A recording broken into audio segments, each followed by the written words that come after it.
Good afternoon and welcome to the Footlighters Playhouse. We thank the Footlighters for hosting us for our 23rd annual Shakespeare Near the Park production of Two Gentlemen of Verona.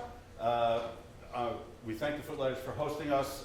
During intermission, if you're interested in learning more about the Footlighters, you can ask me. I'll be out there, but we also have brochures for their upcoming season, which you're welcome to take and take a look at the shows that are coming up for the Footlighters this year. Meanwhile, back at Gazebo Players, this is the time where I have to ask you to turn off your cell phones and small children, anything that might make unexpected noise. We're used to performing outside, so you can see we have a pretty bare stage because everything we put up we have to take down.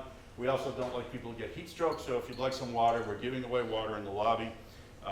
Water's cheaper than heat stroke. We sell these lovely t-shirts, so if you want to get your Barbie on, we have 6 of these left, commemorative Two Gentlemen of Verona t-shirts. They're $25 a piece. But I know you're going to be such a great audience. For you, special 2 for $50. As far as accessibility goes, if you go to our website, gazeboplayers.com, we have both a digital version of the playbill and some pre-show notes digitally that are suitable for a screen reader. I don't have to tell you to stay back in the yellow line. There will be one 15-minute intermission, and we'll flash the lights to make sure you get back to the theater on time. Thank you for coming today. Enjoy the show.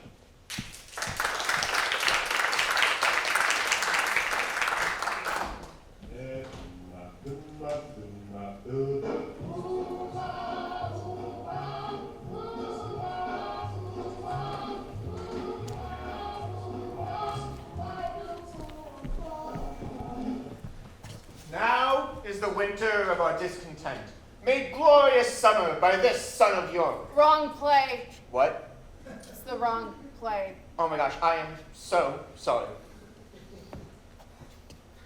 If music be the fruit of love, play on. Wrong play.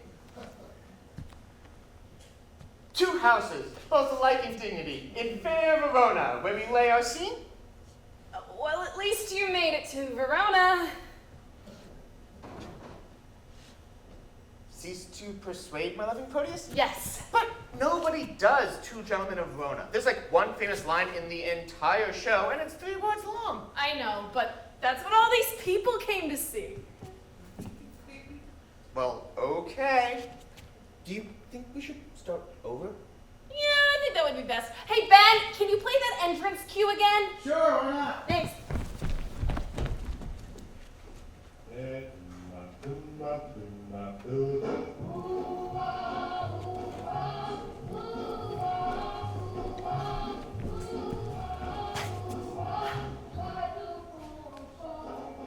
Cease to persuade, my loving Proteus. Home-keeping youth have ever homely wits. Were it not affection changed thy tender days to the sweet glances of thy own love, I rather would entreat thy company, see the wonders of the world abroad, than living dully, sluggardized at home, wear out thy youth with shapeless idleness. But since thou lovest, love still and thrive therein, even as I would when I to love begin. Wilt thou be gone, sweet Valentine? Adieu. Think on thy Proteus when thou haply seest some rare noteworthy object in thy travels. Wish me with you, partaker in thy happiness. To be in love, where scorn is bought with groans, coy looks with heart-sore sighs, one fading moment's mirth with 20 watchful, weary, tedious nights. If haply won, perhaps a hapless gain. If lost, why then a grievous labor won. However, but a folly bought with wit, or else a wit by folly vanquished. So by your circumstance you call me fool. So by your circumstance, I fear you'll prove. I just love you, Cavalat. I'm not love. Love is your master, for he masters you, and he that is so yoked by a fool, methinks should not be chronicled as wise. But wherefore waste I time to counsel thee that art a votary of fond desire? Once more, adieu. My father at the road expects my coming there to see me shipped. And thither will I bring thee, Valentine. Sweet Proteus, no. Now let us take our leave. To Milan, let me hear from thee of letters of thy success in love, and what news else betideth here in the absence of thy friend, and I likewise will visit thee with mine. All happiness perchance to thee in Milan? As much to you at home, and so farewell. He after honor hunts, I after love. He leaves his friends to dignify them more. I leave myself, my friends, and all for love. Julia, thou hast metamorphosed me, made me neglect my studies, lose my time, war with good counsel, made wit with musing weak, heart sick with thought. Sir Proteus save you, saw you my master. But now he parted hence to embark for Milan. 20 to 1 he is shipped already, and I have played the sheep in losing him. Aye, the sheep doth very often stray, and if the shepherd be a while away.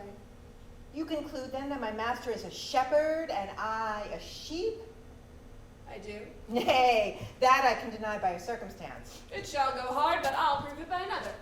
The shepherd seeks the sheep, and not the sheep the shepherd. I seek my master seeks not me, therefore I am no sheep. The sheep for fodder follow the shepherd for food follows not the sheep. Thou for wages followest thy master for wages follows not thee, therefore thou art a sheep.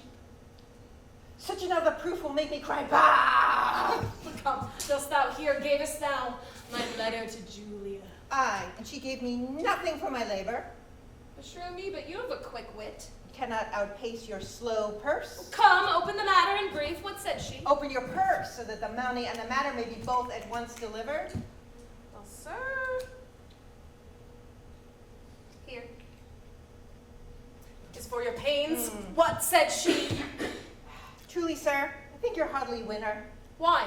Couldst thou perceive so much from her? I could perceive hardly anything at all from her, not even a ducat for delivering your letter, and being so hard to me for bringing your mind, I fear she'll prove as hard to you for telling your mind. Give her no token but stones, for she's as hard as steel. What said she? Nothing? Not even take this for thy pains. To testify your bounty, I thank you. You have testern me, whereas in requital, wherefore, deliver your letters yourself. I shall send you, commence you to my master. Go! Go, be gone! To save your ship from wreck, which cannot perish having thee aboard, being destined to a drier death on shore. Oh, I must go send some better messenger. I fear my Julia would not deign my lines, receiving them from such a worthless post.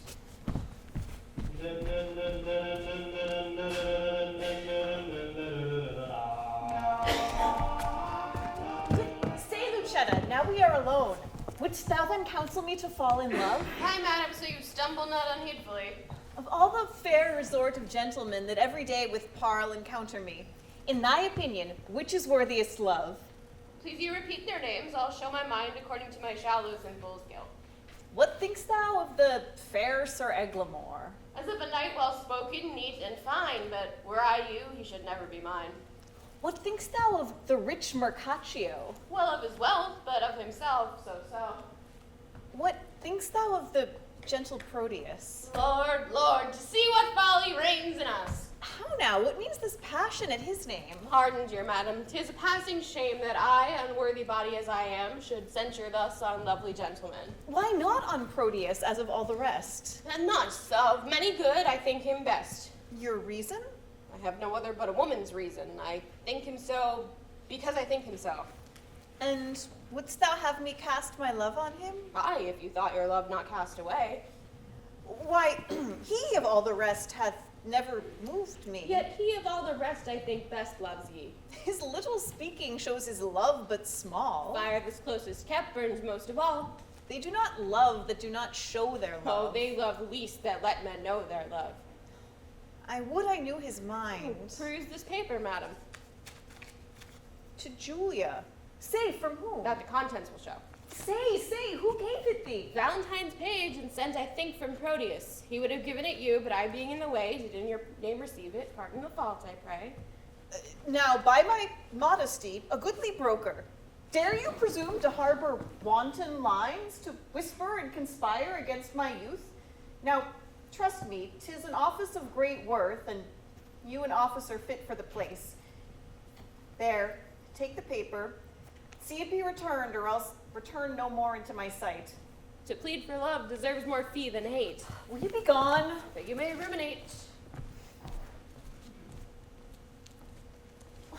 Yet I would I had o'erlooked the letter.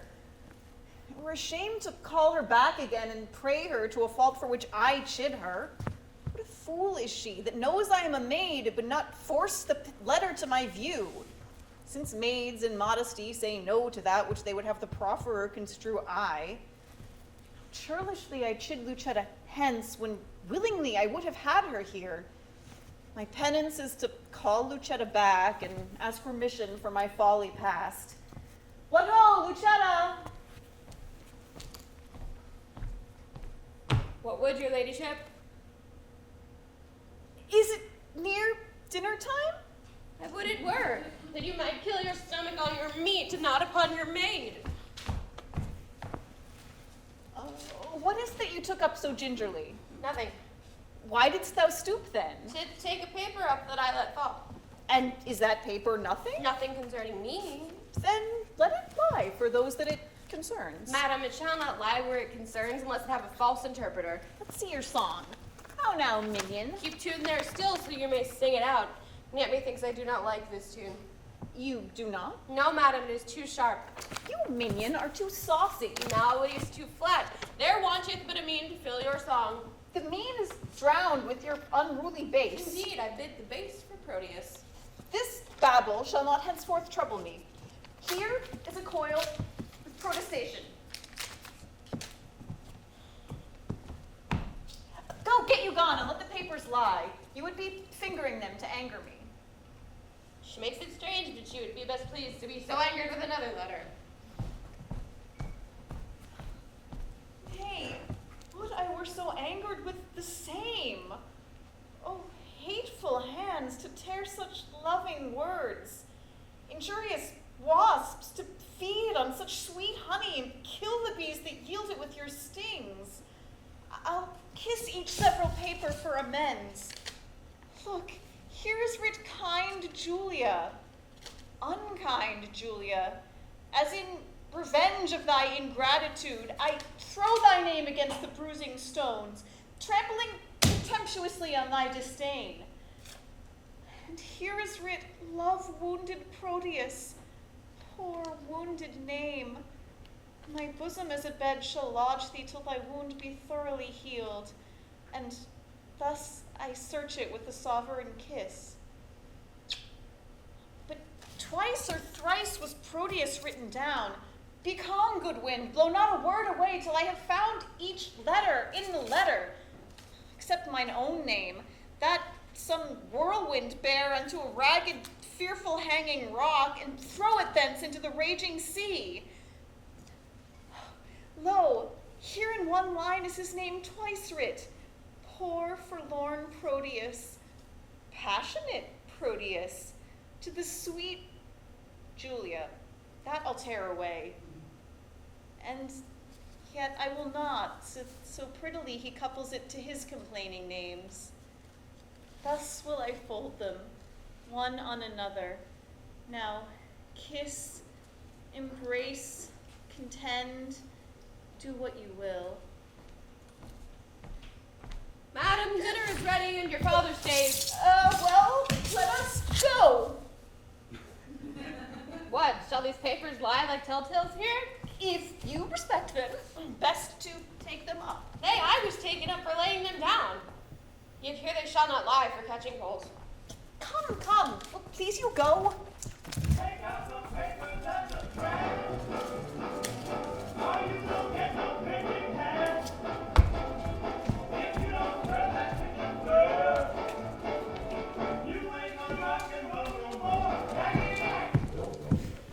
Tell me, Pantino, what sad talk was that wherewith my brother held you in the cloister? 'Twas of his nephew Proteus, your son. Why, what of him? He wondered that your lordship would suffer him to spend his youth at home, while other men of slender reputation put forth their sons to seek preferment out, some to the wars to try their fortune there, some to discover islands far away, some to studious universities. For any or for all these exercises, he said that Proteus, your son, was meet, and did request me to importune you to let him spend his time no more at home, which would be great impeachment to his age, and having known no travel in his youth. Nor needst thou much importune me to that whereon this month I have been hammering. I have considered well his loss of time, and how he cannot be a perfect man, not being tried and tutored in the world. Experience is by industry achieved, and perfected by the swift course of time. Then tell me, whither were I best to send him? I think your lordship's not ignorant how his companion, youthful Valentine, attends the emperor in his royal court. I know it well. 'Twere good, I think, your lordship sent him thither. There he shall practice tilts and tournaments, hear sweet discourse, converse with noblemen, and be an eye of every exercise worthy his youth and nobleness of birth. I like thy counsel. Well hast thou advised, and that thou mayest perceive how well I like it, the execution of it shall make known. Even with the speediest expedition, I will dispatch him to the emperor's court. Tomorrow, may it please you, Don Alfonso with other gentlemen of good esteem are journeying to salute the emperor and commend their services to his will. Good company! With them shall Brodius go. Oh, and in good time. Now will we break with him. Ah, sweet love, sweet lines, sweet life. Oh, here is her hand, the agent of her heart. Here is her oath for love, her honor's pawn. Oh, that our fathers would applaud our happiness, to seal our love with their consents. Oh, heavenly Julia. How now? What letter are you reading there? May it please your lordship, 'tis a word or two of commendation sent from Valentine. Well, lend me the letter. Let me see what news. Oh, there's no news, my lord, but that he writes, how happily he lives, how well beloved and daily graced by the emperor, wishing me with him, partner of his fortune. And how stand you affected to his wish? As one relying on your lordship's will and not depending on his friendly wish. Well, my will is something sorted with his wish. Amuse not that I thus suddenly proceed. For what I will, and there an end.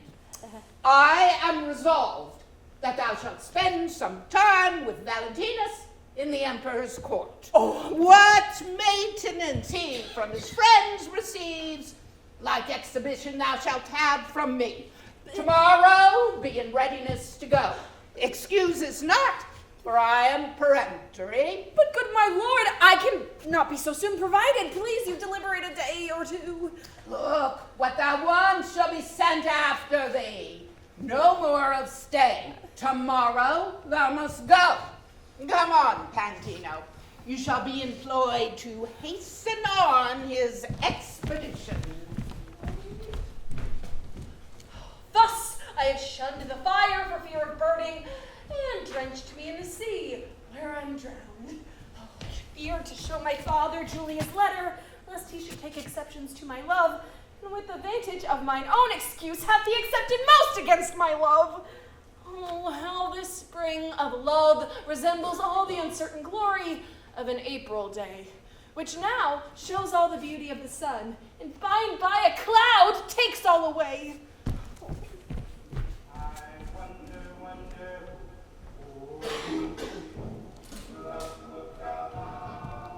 Sir, your glove. Huh, let me see.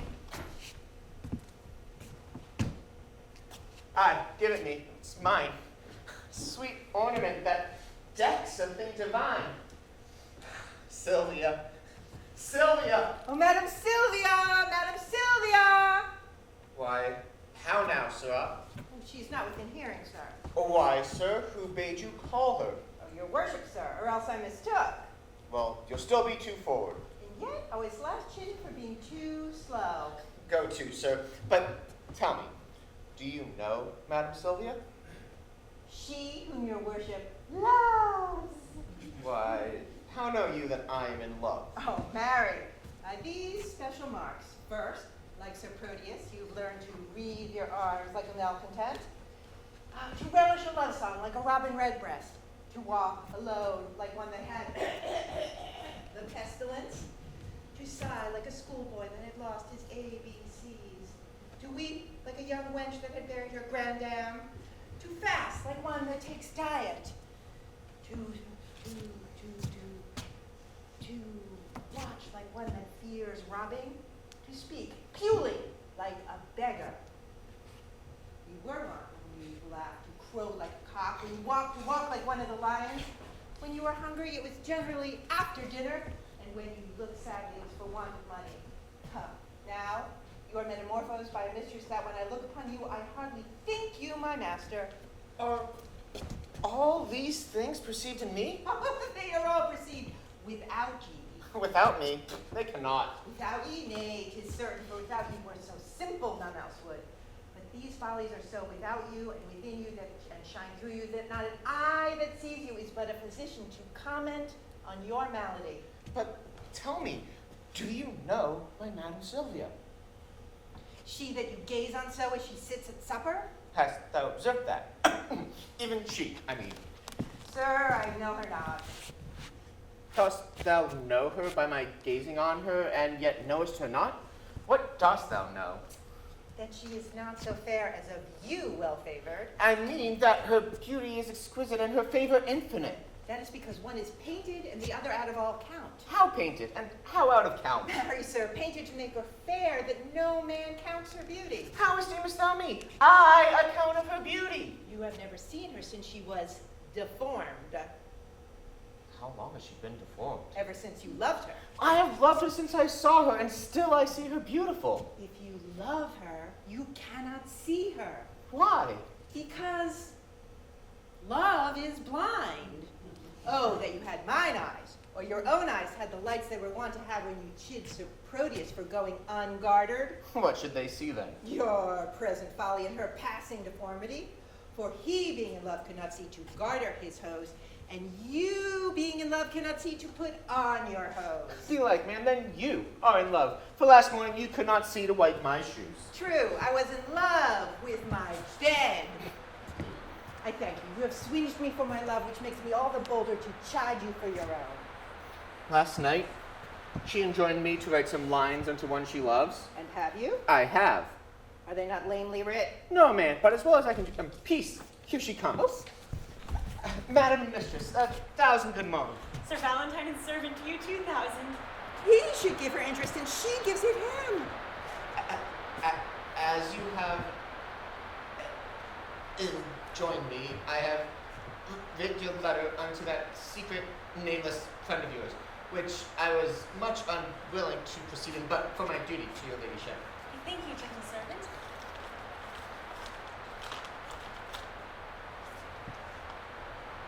Tis very clerkly done. Now, trust me, man, we came hardly off. For being ignorant to whom it goes, I writ at random, very doubtfully. Perchance you think too much of so much pains? No, madam, so instead you, please you, command, I'll write 1,000 times as much, and yet... Pretty furious. I guess the sequel. And yet I will not name it. And yet I care not. And yet, take this again. And yet I thank you, meaning henceforth to trouble you no more. And yet, you will. And yet, another yet. What means your ladyship? Do you not like it? Yes, yes, the lines are very quaintly writ, but since unwillingly, take them again. Nay, take them. But madam, they're for you. I writ them, sir, at my request, but I will none of them. They are for you. I would have had them writ more movingly. Please you, I'll write your ladyship another. When it's writ, for my sake read it over. If it please you so. If not, why so? If it please me, madam, what then? Why, if it please you, take it for your labor. And so good morrow, servant. Oh, chest unseen, inscrutable, invisible, as the nose on a man's face or a weathercock upon a steeple. My master sues to her, and she hath taught her suitor, he being her pupil, to become her tutor. Oh, excellent device, was there ever heard a better? When my master is scribe to himself to write the letter. How now, sir? What, are you reasoning with yourself? I was rhyming. 'Tis you who have reason. To do what? Why, to be a spokesman for Lady Sylvia. To whom? To yourself when she woos you with a figure. What figure? By a letter, I should say. Why, she hath not writ to me. Why need you when she hath made you write to yourself? Do you not perceive the jest? No, believe me. Certainly, indeed. Believing you indeed, sir. Do you perceive her earnest? She gave me none except an angry word. She hath given you a letter. And that's the letter I read to her friend. And the letter hath she delivered, and there's an end. I would have worn no words. Ah, warranted as well. For oft you have writ to her, and she in modesty or want of idle time could not again reply, or fear some messenger her mind might discover, herself hath taught her love himself to write unto her lover. Oh, why muse you, sir, 'tis dinner time. I have dined. Hark you, chameleon love may feed on air, but I am nourished by my victuals and would fain have meat. Be not like thy mistress, be moved, be moved. Good night, sweetheart, where's time to go? Have patience, gentle Julia. I must where is no remedy. When possibly I can, I will return. If you turn not, you will return the sooner. Keep this remembrance for thy Julia's sake. Oh, why then, here, we'll make exchange.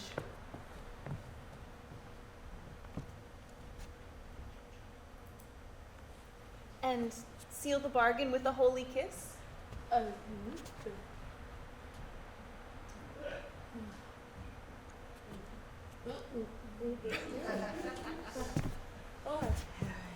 Here's my hand for my true constancy.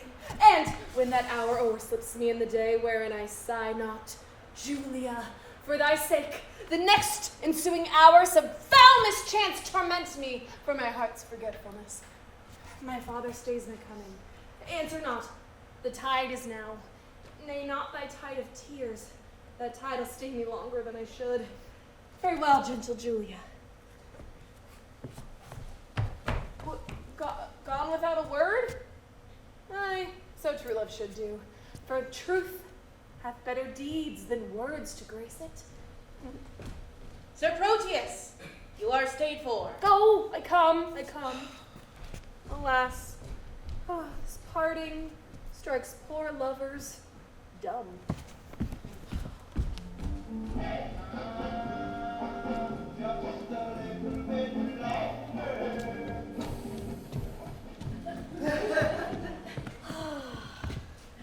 Nay, 'twill be this hour ere I am done weeping. All kind of monsters have this very fault. I have received my proportion, like the prodigious sun, and I am going with Sir Proteus to the Imperial's court. I think Crab, my dog, be the sourest natured dog that lives. My mother weeping, my father wailing, my sister crying, our maid howling, our cat wringing her hands, and all our house in a great perplexity. Yet did not this cruel-hearted cur shed one tear. He is a stone, a very pebble stone, and hath no more pity in him than a dog. Why, my grandam, having no eyes, look you, wept herself blind at my parting. Nay, I'll show you the manner of it.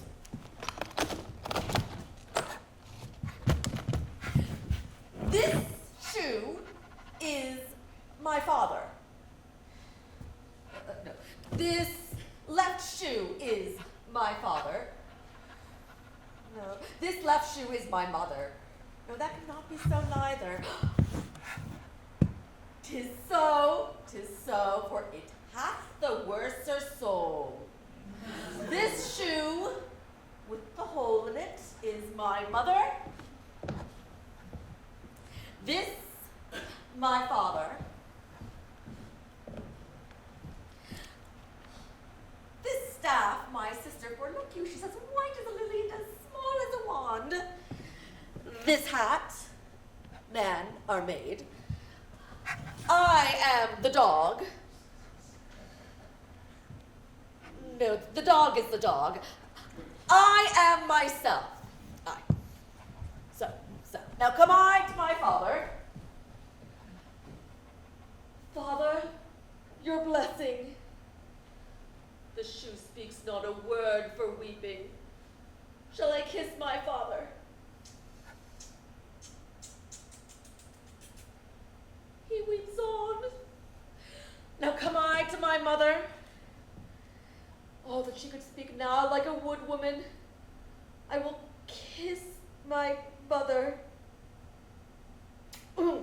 Here's my mother's breath up and down. Now come I to my sister. Mark the moan she makes.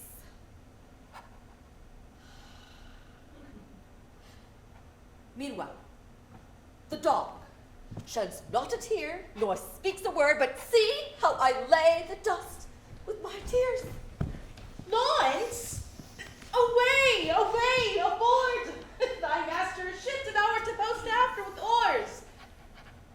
What's the matter? Why thou weepest, man? Away, ass. You'll lose the tide if you tarry any longer. 'Tis no matter if the tide were lost, for it is the unkindest tide that ever any man tied. What's the unkindest tide? Why, he that's tied here.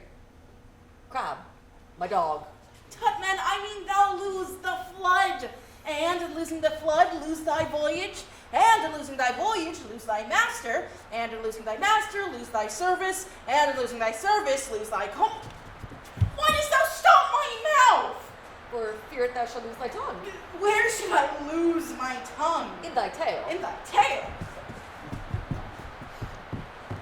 Lose the tide, and the voyage, and the service, and the master, and the tide. Why, if the river were dry, I could fill it with my tears.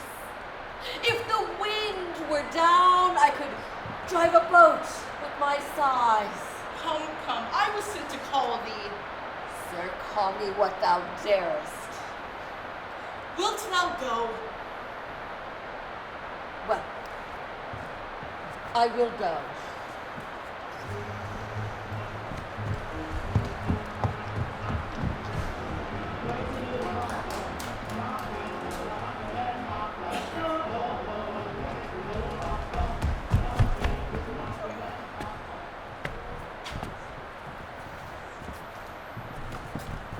Turio just frown at you. Aye, man, it is for love.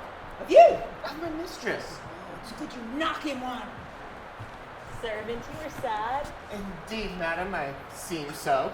Seem you that you are not. Happily I do. So do counterfeits. And so do you.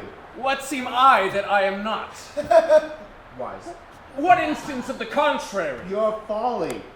What angry, Sir Turio? Do you change color? Give him leave, madam. He's a kind of chameleon. That hath more mind to feed on your blood than live in your air. So you've said, sir. Aye, sir, and done too for this time. I know it well, sir. You always end ere you begin. A fine volley of words, gentlemen. Quickly shot off. 'Tis indeed, madam. We thank the giver. Who is that, servant? Yourself, sweet lady, for you gave the fire. Sir Turio borrows his wit from your ladyship's looks, and spends what he borrows kindly in your company. Sir, if you spend word for word with me, I shall make your wit bankrupt. I know it well. Sir, you have an exchequer of words, and I think no other treasure to give your followers, for it appears by their bare liveries that they live by your bare words. No more, gentlemen, no more. Here comes my father. Now, daughter Sylvia, you are hard beset. Sir Valentine, your father is in good health. What say you to a letter from your friends of much good news? My lord, I'll be thankful to any happy messenger from thence. Know ye Don Antonio, your countryman? Aye, my good lord, I know the gentleman to be of worth and worthy estimation, and not without desert so well reputed. Hath he not a son? Aye, my good lord, a son that well deserves the honor and regard of such a father.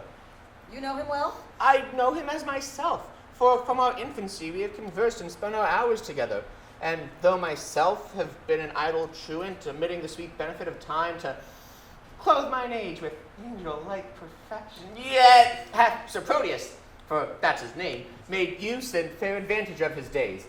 His years but young, but his experience old, his head unmellowed, and his judgment ripe, and in a word, for far behind his worth comes all the praise that I now bestow. He is complete in feature and in mind, with all good grace to grace a gentleman. Well, beshrew me, sir, but if he make this good, he is as worthy for an empress's love as meet to be an emperor's counselor. Well, sir, this gentleman has come to me with commendations from great potentates, and here he means to spend his time a while. I think 'tis no unwelcome news to you. Should I have wished to think it had been he? Welcome him then according to his work. Sylvia, I speak to you, and you, Sir Turrio. For Valentine, I need not cite him to it. I will send him hither to you presently. This is the gentleman I had told your ladyship had gone along with me, that his mistress did hold his eyes locked in her crystal box. You like that she had enfranchised them, upon some other pawn for fealty. Nay, sure, I'm sure she hold him prisoner still. Nay, that you should be blind. And being blind, how can he see his way to seek out you? They say love hath 20 pairs of eyes. They say that love hath not an eye at all. To see such lovers, Tyrio, as yourself, upon a homely object, love can wink. Have done, here comes the gentleman. Welcome, dear Proteus. Mistress, I beseech you, confirm his welcome with some special favor. His worth is warrant for his welcome hither. If this be he you often wish to hear from. Madam, it is. Sweet lady, entertain him as my fellow servant to your ladyship. Too low a mistress for so high a servant. Oh, nay, sweet lady, but too mean a servant for so sweet a mistress. Leave off discourse of disability. Sweet lady, entertain him as your servant. My duty will I boast of nothing else. Duty never yet did want his meed. Servant, you are welcome to a worthless mistress. I'll die on him that says so but yourself.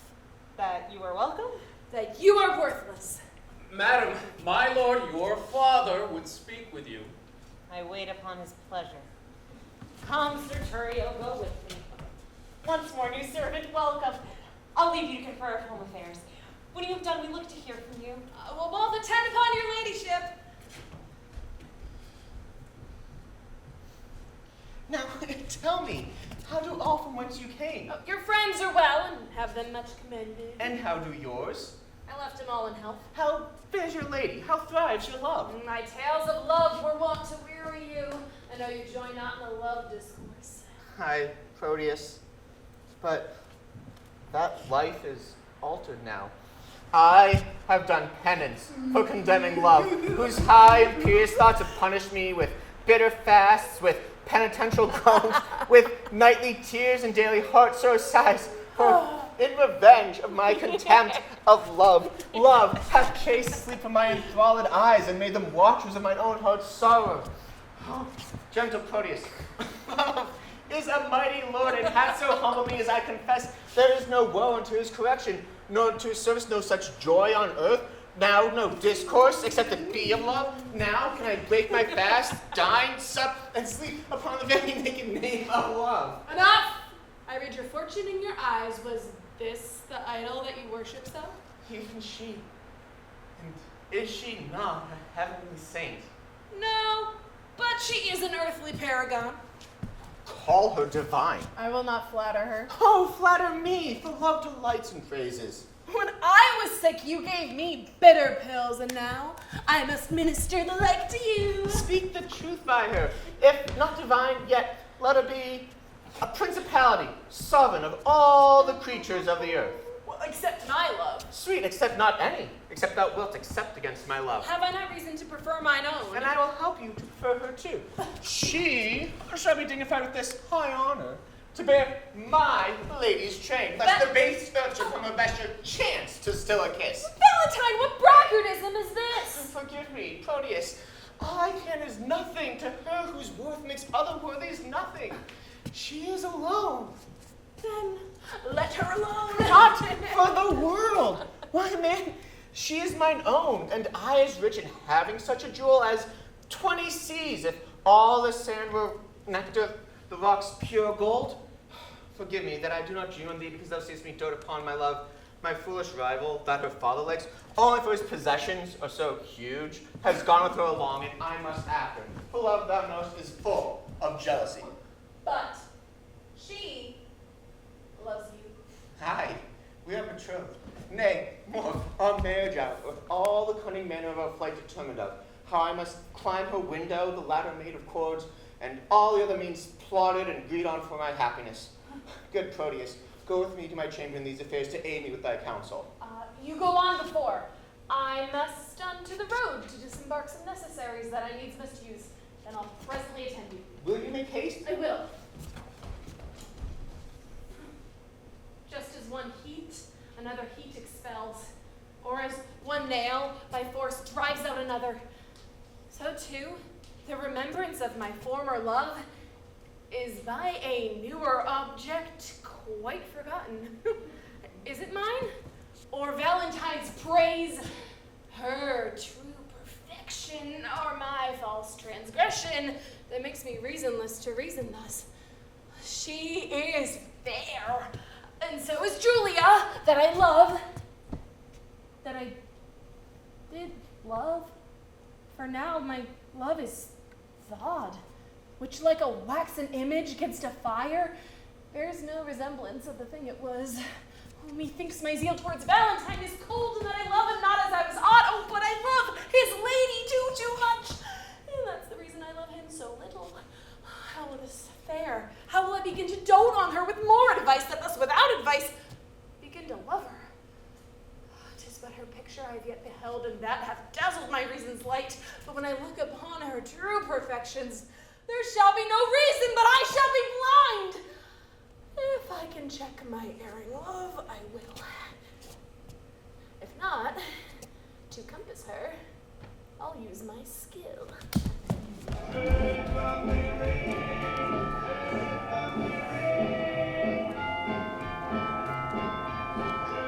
Once, by mine honesty, welcome to Milan. Forswear not thyself, sweet man, for I am not welcome. I reckon this always. A man is never undone till he be hanged, nor ever welcome to a place till some certain shot be paid, and the hostess say, welcome. Come, you madcap. I'll till the alehouse with you presently, where for 1 shot of 5 pence thou shalt have 5,000 welcomes. Ha ha! Sirrah, tell me, how did thy master part with Madame Julia? Marry, after they closed in earnest, they parted very fairly and just. Shall she marry him? No. Then shall he marry her? No, neither. Well, then are they broken? No, they're both as whole as a fish. Well, then how stands the matter with them? Marry thus, when it stands well with him, it stands well with her. But an ass art thou, I understand thee not. What a block art thou canst not. But tell me true, Lance, will it be a match? Ask my dog. If he say, aye, it will. If he say, no, it will. If he shake his tail and say nothing, it will. The conclusion is then that it will. Thou shalt never get such a secret from me, but by a parable. 'Tis best I get it so. But Lance, what sayest thou? My master has become a notable lover. I never knew him otherwise. How then? Why, a notable lover, as thou reportest him to be. Oh, thy whoresome ass, thou mistakest me. Why, fool, I meant not thee, I meant thy master. I tell thee, my master has become a hot lover. I care not that he burn himself in love. If thou wilt, go with me to the alehouse. At thy service.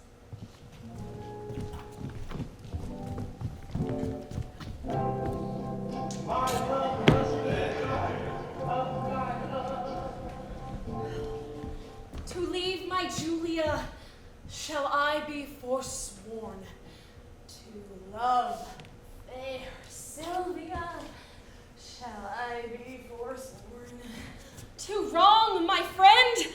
I shall be much forsworn, and even now that power which gave me first my oath provokes me now to this threefold perjury.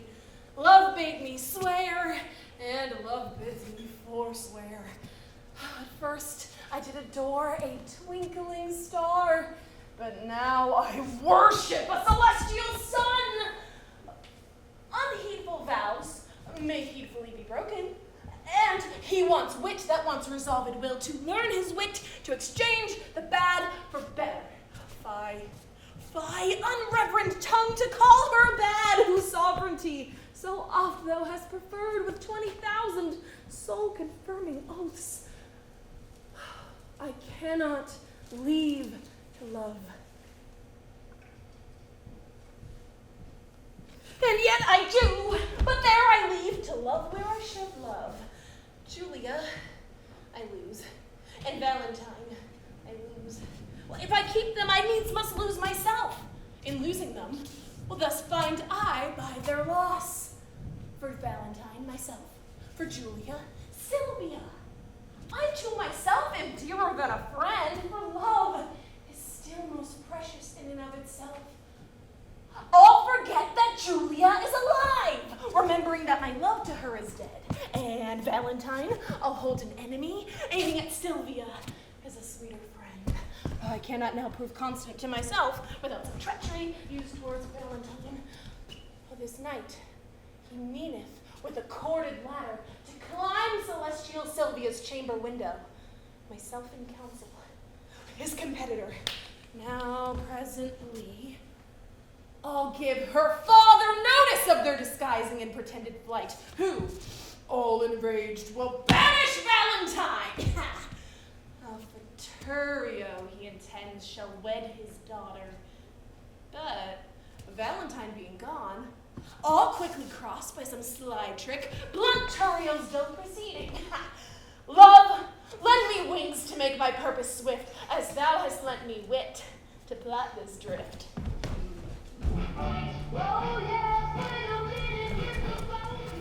Counsel! Lucetta, gentle girl, assist me to lesson me and tell me some good mean how, with my honor, I may undertake a journey to my loving Proteus.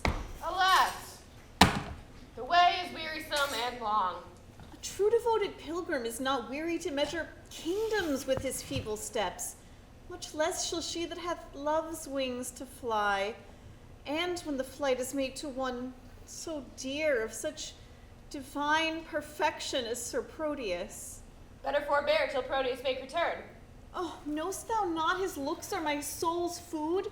Pity the dearth that I have pined in by longing for that food so long a time. Didst thou but know the inly touch of love, thou wouldst as soon go kindle fire with snow as seek to quench the fire of love with words. I do not seek to quench your love's hot fire, but qualify the fire's extreme rage, lest it should burn above the bounds of reason. The more thou damn'st it up, the more it burns. The current that with gentle murmur glides, thou knowst being stopped, impatiently doth rage.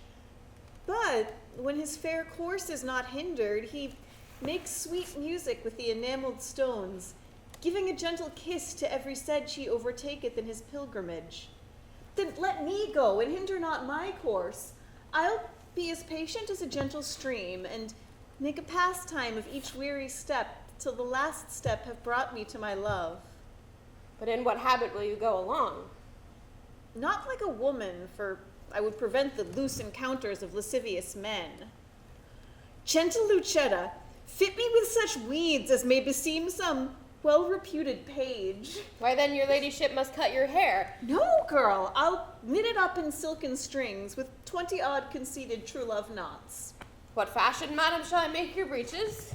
Why, even what fashion thou best likest, Lucetta. You must needs have them with a codpiece, madam. Out! Out, Lucetta! That would be ill-favored. A round hose, madam, now is not worth a pin unless you have a codpiece to stick pins on. Lucetta, as thou lovest me, let me have what thou thinkest meet and is most mannerly. But tell me, wench, how will the world repute me for undertaking so unstaid a journey? I fear me it will make me scandalized. If you think so, stay at home and go not. Nay, that I will not. Then never dream on infamy, but go. If Proteus like your journey when you come, no matter who's displeased while you are gone, I fear me he will scarce be pleased withal. That is the least, Lucetta, of my fear. 1,000 oaths, an ocean of his tears, and instances of infinite of love warrant me welcome to my Proteus. All these are servants of deceitful men. Base men that use them to so base effect, but truer stars did govern Proteus's birth. His words are bonds, his oaths are oracles, his love sincere, his thoughts immaculate, his tears pure messengers sent from his heart as far from fraud as heaven from earth. Pray heaven he prove so when you come to him. Now, as thou lovest me, do him not that wrong to bear a hard opinion of his truth. Only deserve my love by loving him. And presently, go with me to my closet to take a note of what I stand in need of, to furnish me upon my longing journey. Come, answer not, but to it presently. I am impatient of my tarriance.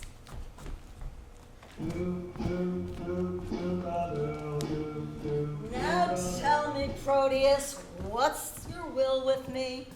My gracious lord, that which I would discover, the law of friendship bids me to conceal. And yet, when I call to mind your gracious favors done to me, undeserving as I am, my duty pricks me on to utter that which else no worldly good should draw from me. No, worthy prince, Sir Valentine, my friend, this knight intends to steal away your daughter. Myself is one made privy to the plot. I know you have determined to bestow her on Sir Turio, whom your gentle daughter hates. And should she thus be stolen away from you, it would be much vexation on your age.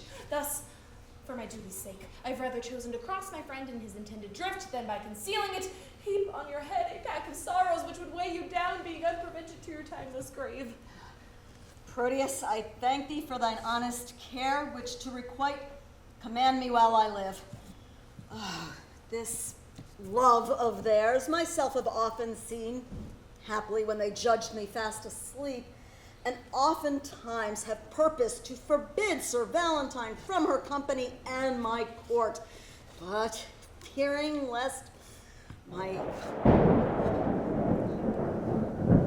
jealous aim might err and thus unworthily disgrace the gentleman, I gave him gentle looks, thereby to find that which thyself has now revealed to me, and that thou mayest perceive my fearfulness. Knowing that tender youth is soon suggested, I nightly lodge her in an upper tower, the key whereof myself have ever kept, and thence she cannot be conveyed away. No, noble lord, they have devised a mean how he her chamber window will ascend, and with a corded ladder fetch her down. For which the youthful lover now is gone, and this way comes he with it presently, where, if it please your lordship, you may intercept him. But, good my lord, do it so cunningly that my discovery be not aimed at, for love of you, not hate unto my friend, hath made me publisher of this pretense. Upon my honor, he shall never know that I had any light from thee of this. Adieu, my lord. Sir Valentine is coming.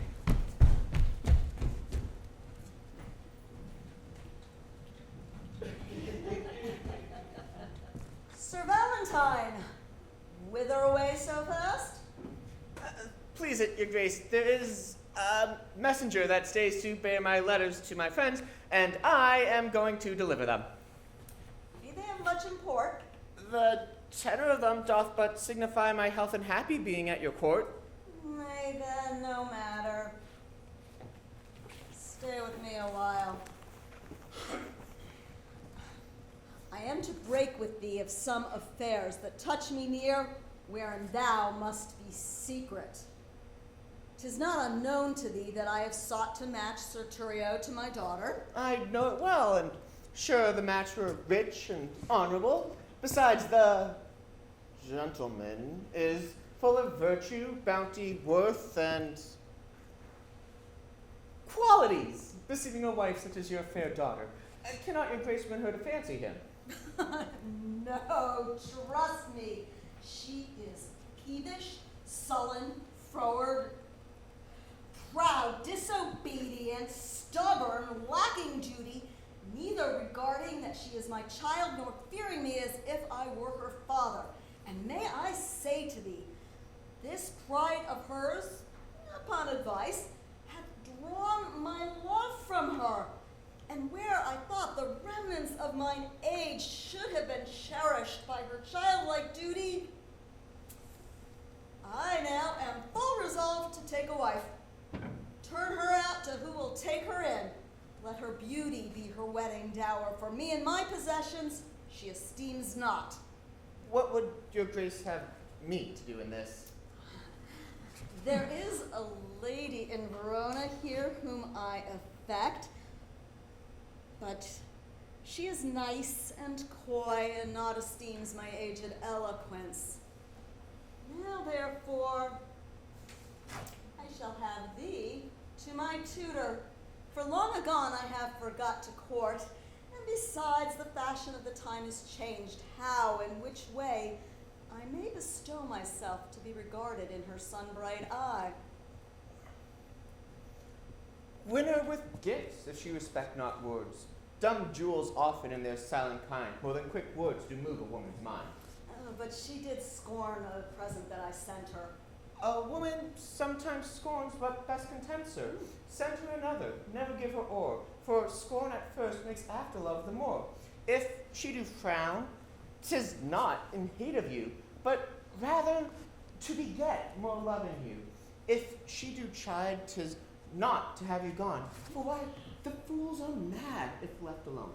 Take no repulse, whatever she doth say, for get you gone she doth not mean away. Flatter and praise, commend, extol their graces. That man that hath a tongue, I say, is no man, if with his tongue he cannot win a woman. But she, is promised by her friends unto a youthful gentleman of worth, and kept so severely from resort of men that no man hath access by day to her. Why then I would resort to her by night. But doors be locked and keys kept safe, that no man hath recourse by night to her. What lets but one may enter at her window? Her chamber is a loft far from the ground, and built so shelving that one cannot climb it without apparent hazard of his life.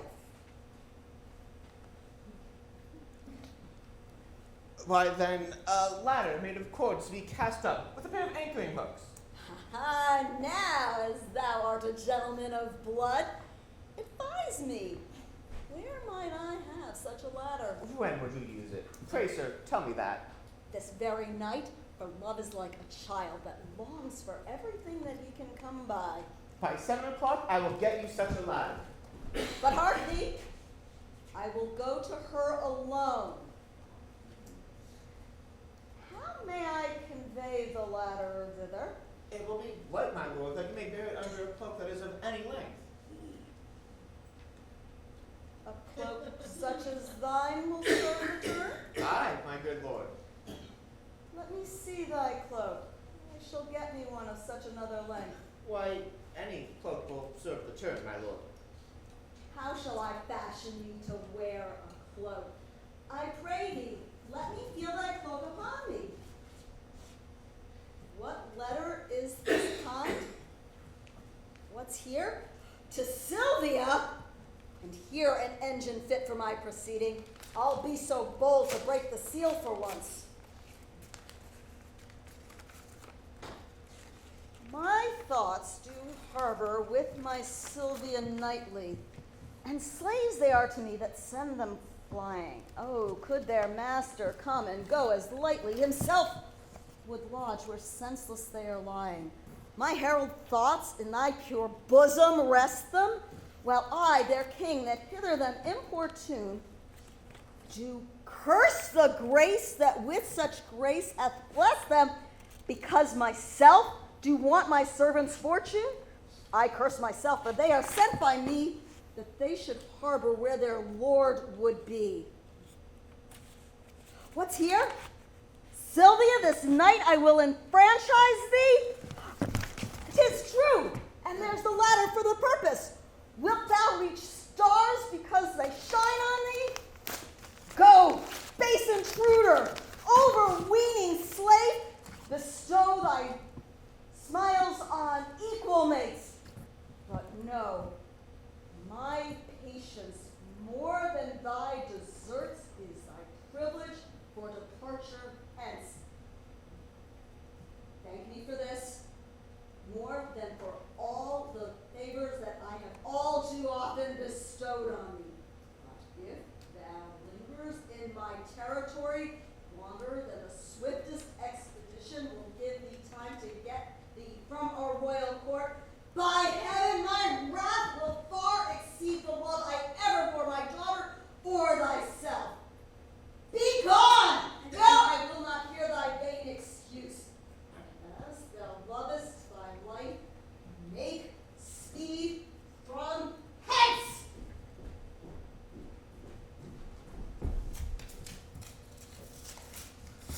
And why not death rather than living torment? To die is to be banished from myself, and Sylvia is myself. Banished from her is self from self, a deadly banishment. What light is light if Sylvia be not seen? What joy is joy if Sylvia be not by? Except I be by Sylvia in the night, there is no music in the nightingale. Unless I look on Sylvia in the day, there is no day for me to look upon. She is my essence, and I need to be, if I be not by her fair influence, fostered, illumined, cherished, kept alive. I fly not death to fly his deadly doom. Tarry I here, I but attend on death, but fly I hence? I fly away from life. Run, man! Run! Run and seek him out! So ho! What seest thou? Him we go to find. It's not a hair in his head, but 'tis a Valentine. Valentine? No, Who then? His spirit? neither. What then? Nothing. Can nothing speak? Master, shall I strike? Who wouldst thou strike? Nothing? Villain! Forbear! My ears stop. You cannot hear good news. So much of bad I've already possessed them. Then in dumb silence will I bury mine, for they are harsh, untunable, and bad. Is Sylvia dead? No, Valentine.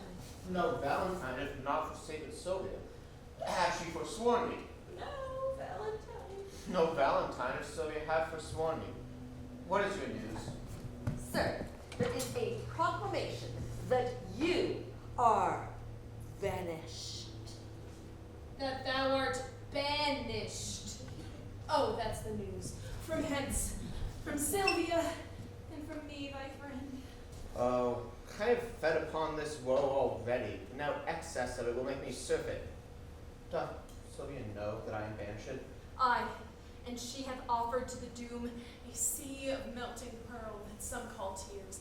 These she tendered at her father's churlish feet, with them on her knees, her humble self.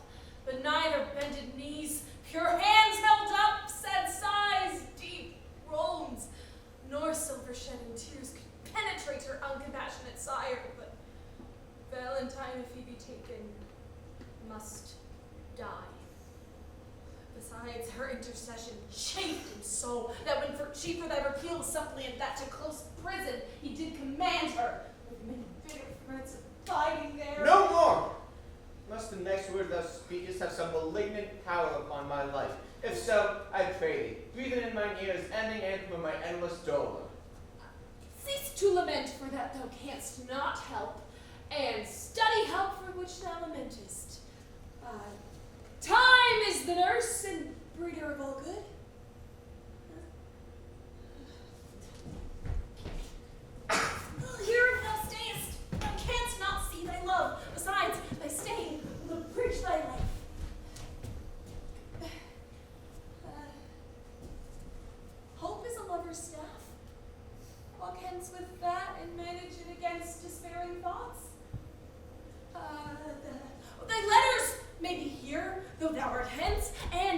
to me they shall be delivered, even in the no-quite bosom of thy love. Huh?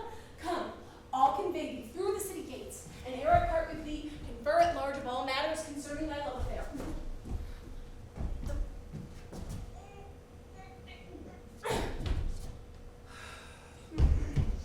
As thou lovest Sylvia, though not for thyself, regard thy danger and along with me. I pray thee once, and if thou seest my man, bid him make haste and meet me at the north gate. Go, sirrah, find him out. Go, Valentine.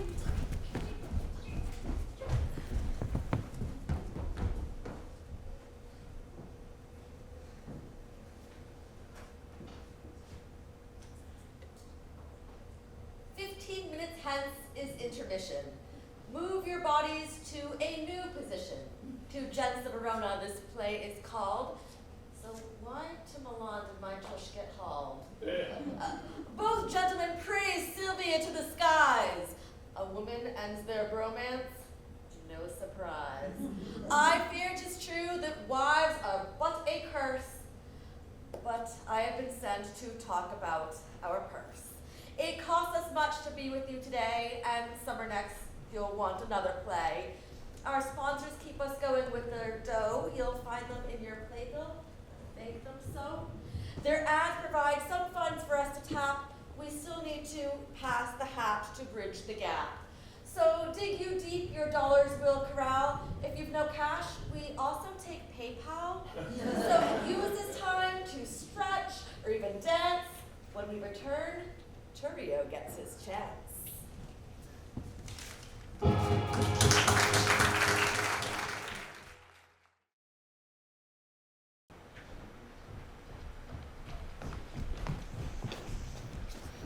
I pray thee once, and if thou seest my man, bid him make haste and meet me at the north gate. Go, sirrah, find him out. Come, Valentine.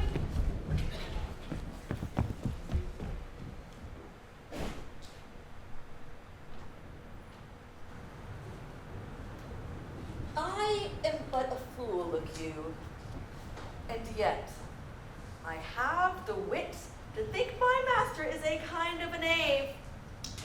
He lives not now that knows me to be in love, but I am in love.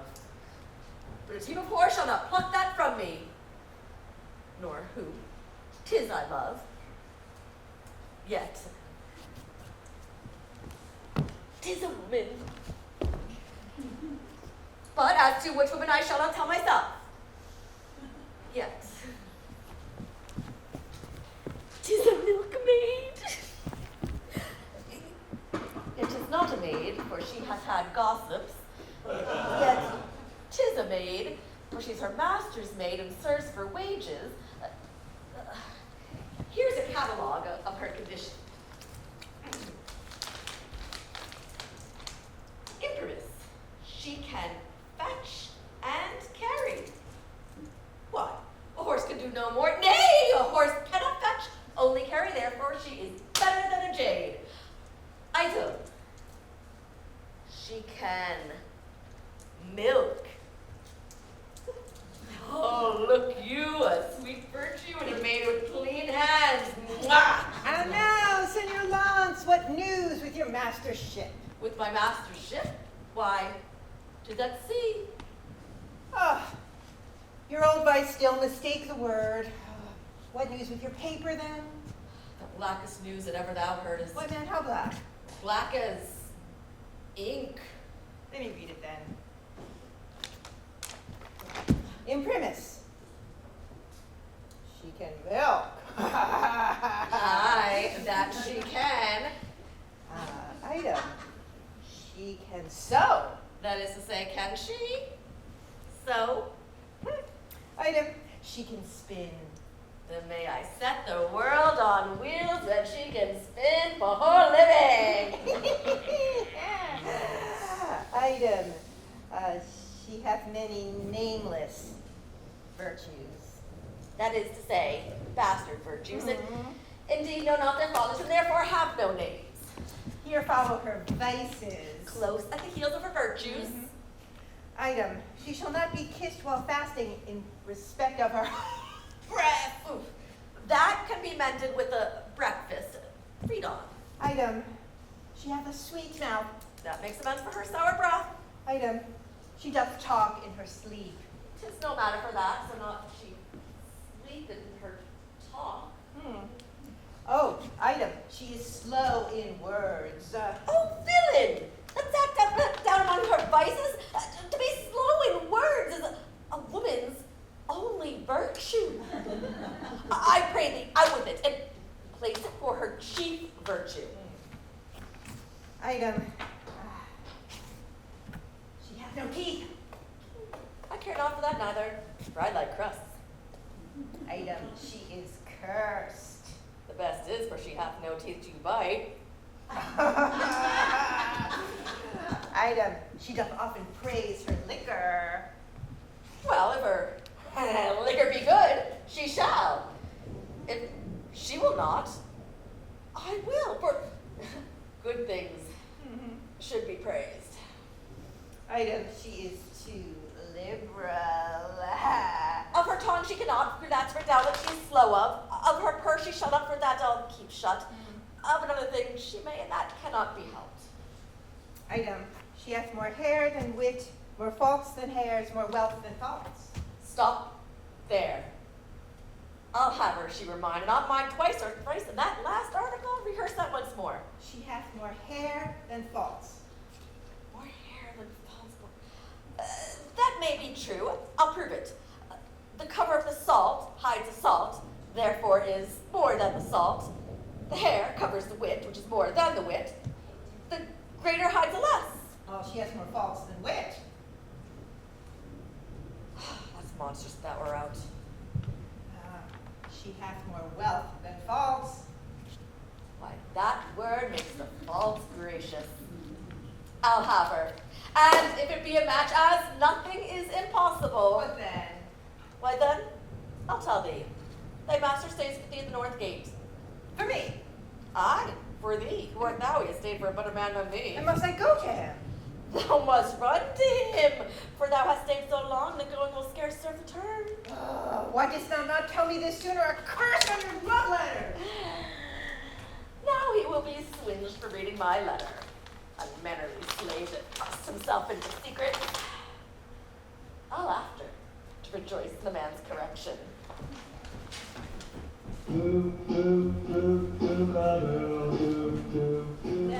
Sir Turio, fear not, but that she will love you now that Valentine is banished from her sight. Since his exile she hath despised me most, forsworn my company, and railed at me that, I am desperate of obtaining her. This weak impress of love is as a figure drenched in ice, which with an hour's heat dissolves to water and doth lose his form. A little time will melt her frozen thoughts, and worthless Valentine shall be forgot. How now, Proteus? Is your countryman by our proclamation gone? Gone, good my lord. My daughter takes his going grievously. A little time, my lord, will kill that grief. So I believe, but Turio thinks not so. Proteus, the good conceit I hold of thee, for thou hast shown some signs of good desert, make me the better to confer with thee. Longer than I prove loyal to your grace, let me not live to look upon your grace. Thou knowest how willingly I would effect the match between Sir Turio and my daughter. I do. And also I think thou art not ignorant of how she opposes her against my will. She did, my lord, when Valentine was here. Aye, but perversely she persevers so. What might we do to make the girl forget the love of Valentine and love Sir Turio? The easiest way is to slander Valentine with falsehood, cowardice, and poor descent. 3 things that women highly hold in hate. Yeah, but she will think that they are spoken hate. Aye, if his enemy deliver it, therefore it must with circumstance be spoken by one whom she esteemeth as his friend. Then you must undertake to slander him. And that, my lord, I shall be loath to do. 'Tis an ill office for a gentleman, especially against his very friend.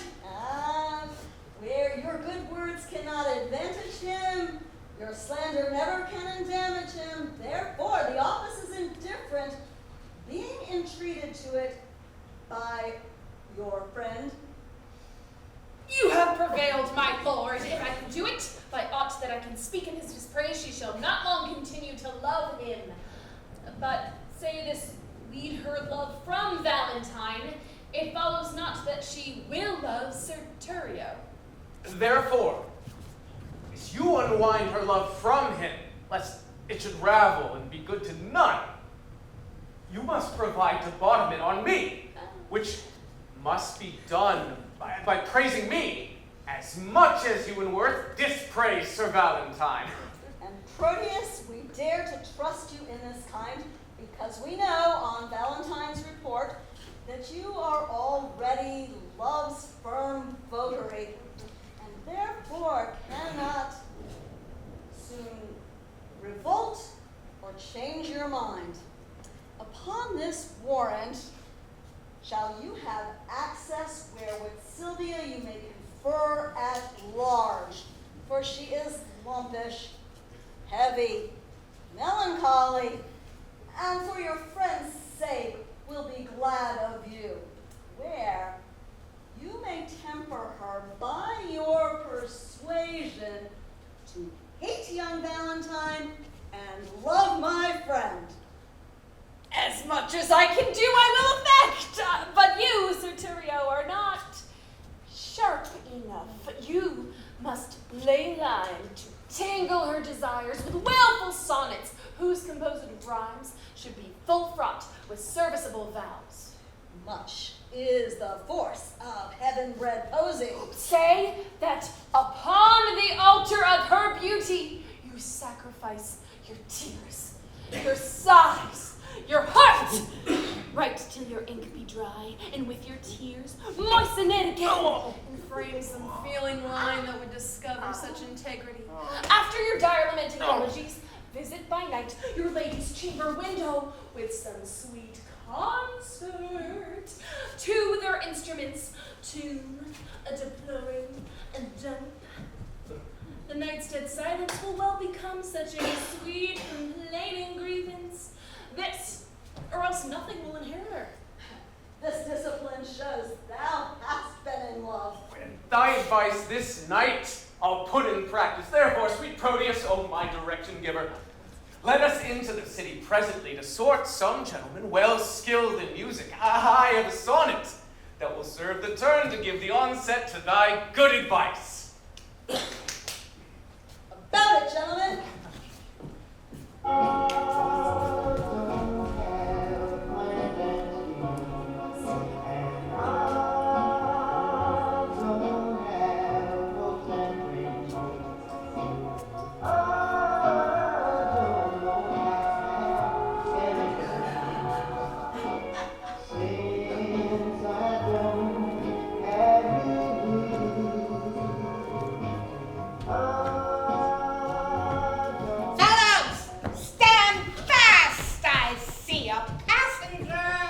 If there be 10, shrink not, but down with them. Stand, sir, and throw us that you have about you. If not, we'll make you sit and rifle you. Sir, we are undone! These are the villains that all the villagers fear! My friends. Ah, that's not so, sir. We are your enemies. Peace! We'll hear him. Aye, by my beard we will, for he's a proper man. Then, no, I have little wealth to lose. A man I am crossed with adversity. My riches are these poor habiliments, which, if you should here to furnish me, you take the sum and substance that I have. Whither travel you? To Verona, Whence came you? from Milan. Have you long sojourned there? Some 16 months and longer might have stayed had crooked fortune not thwarted me. What? Were you banished thence? I was. For what offense? For that which now torments me to rehearse. I killed a man, whose death I much repent, yet I slew him manfully in fight without false vantage or base treachery. Why, ne'er repent it then, if it were done so. But were you banished for so small a fault? I was, and held me glad of such a doom. By the bare scalp of Robin Hood's fat friar, this fellow were a king for our wild faction. Tell us this. Have you anything to take to? Nothing but my fortune. Right. Know then that some of us are gentlemen, such as the fury of ungoverned youth, thrust from the company of awful men. Myself was from Verona banished for practicing to steal away a lady, an heir and near allied unto the Duke. And I from Mantua, for a gentleman who, in my mood, I stabbed unto the heart. And I for such light, petty crimes as these, but to the purpose.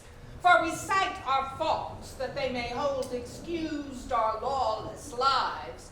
And partly, seeing you are beautified with goodly shape, a man of such perfection as we do in our quality much want. Indeed, because you are a banished man. Therefore, above the rest, we parley to you. Are you content to be our general? To make a virtue of necessity and live as we do in this wilderness? What sayest thou? Wilt thou be of our consort? Say I, and be commander of us all. We'll do thee homage and be ruled by thee, love thee as our commander and our king. But if thou scorn our courtesy, thou diest. Thou shalt not live to brag what we have told. I take your offer and will live with you, provided you do no outreaches on silly women or poor passengers. No, we detest such vile base practices. Come, go with us. We'll bring you to our cruise and show you all the treasure we have got, which with ourselves all rest at thy dispose. Up on the roof, up on the roof. Already I have been false to Valentine. Now I must be as unjust to Turio. Under color of commending him, I have accessed mine own love to prefer. But Sylvia is too fair, too true, too holy to be corrupted with my worthless gifts. When I protest true loyalty to her, she twits me with my falsehood to my friend. When to her beauty I commend my vows, she bids me think how I have been forsworn in breaking faith with Julia, whom I loved. Oh, and notwithstanding all her sudden quips, the least whereof would quell a lover's hope, and yet, spaniel-like, the more she spurns my love, the more it grows and fawneth on her still. Oh, but here's Turio. Now must we to her chamber window and give some evening music to her ears. How now, Sir Proteus, are you crept before us? Aye, gentle Turio, for you know that love will creep in service where it cannot go. Aye, but I hope, sir, that you love not, here. Sir, but I do, or else I would be hence. Ooh, Sylvia? Aye, Sylvia, for your sake. I thank you for your own. Now, gentlemen, let's tune and do it, lustfully a while. Come, my young guest. Methinks you are ollicolly, I pray you. Why is that? Marry my, marry mine host, because I cannot be merry. We will make you merry. I will take you to where there shall be music, and you will see the gentleman that you asked for. But shall I hear him speak? Ah, you shall. That will be music. Hark, hark. Is he among these? Pray, he is. Let us hear them.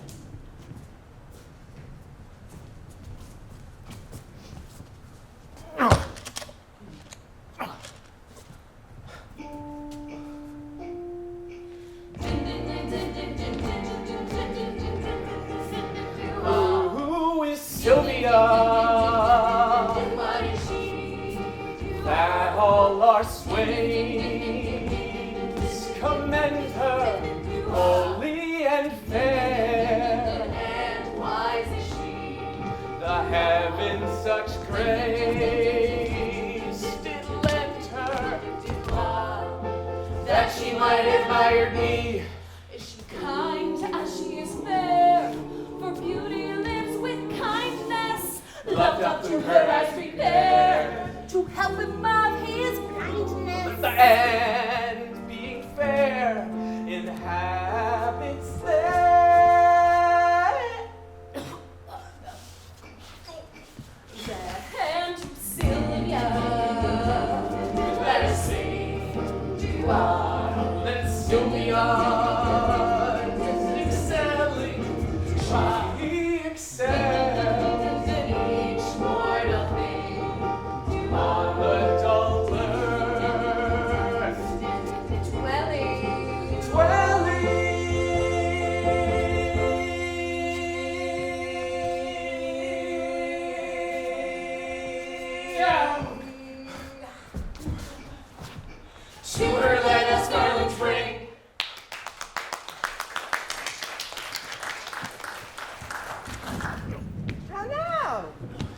are sadder than you were before. Why is it, man? You mistake. The musician likes me not. Why, my pretty youth? He plays false, Father. How so? Out of tune upon the strings. Not so, but yet so false that he grieves my very heartstrings. Oh, you have a quick ear. I would I were deaf. It makes me have a slow heart. I perceive you do not delight in music. Not a whit when it jars so.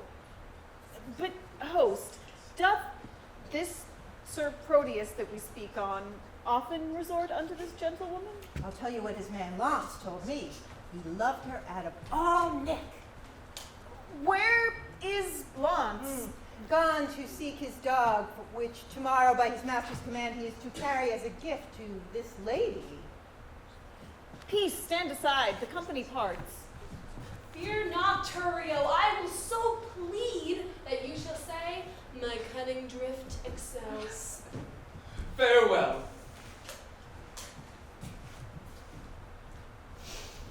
Madam, good even to your ladyship. I thank you for your music, gentlemen. Who is that spake? One, sweet lady, if you knew his pure heart's truth, you'd quickly learn to know him by his voice. Sir Proteus, as I take it. Sir Proteus, madam, and your servant, What's your will? that I may compass yours. You have your wish. My will is even this, that presently you hie you home to bed. Thou subtle, perjured, false, disloyal man! Thinkest thou I am so shallow, so conceitless, to be seduced by thy flattery that has deceived so many with thy vows? Return, return, and make thy love amends. For me, and this pale queen of night, I swear I am so far from granting thy request that I despise thee for thy wrongful suit, and by and by intend to chide myself even for this time I spend in talking to thee. I grant, sweet love, that I did love a lady, but she is dead. 'Twere false if I should speak it, for I'm sure she is not buried. Say it should be, yet Valentine, thy friend, survives, to whom, thyself art witness, I am betrothed, and art thou not ashamed to wrong him with thy importunacy? I likewise hear that Valentine is dead. So suppose am I, for in his grave assure thyself my love is buried. Oh, sweet lady, let me rake it from the earth. Go to thy lady's grave and call hers thence, or at the least in her sepulchre thine. We heard not that. Madam, if your heart be so obdurate, vouchsafe me yet your picture for my love, the picture that's hanging in your chamber.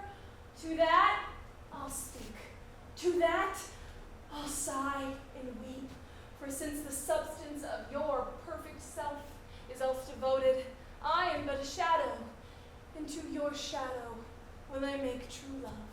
If 'twere a substance, you would sure deceive it and make it but a shadow, as I am. I am very loath to be your idol, sir, but since your falsehood shall become you well to worship shadows and adore false shapes, send to me in the morning and I'll send you. And so, good rest. As wretches have o'ernight that wait for execution in the morn. Host.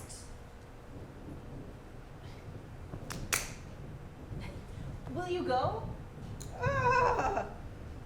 But I was sound asleep.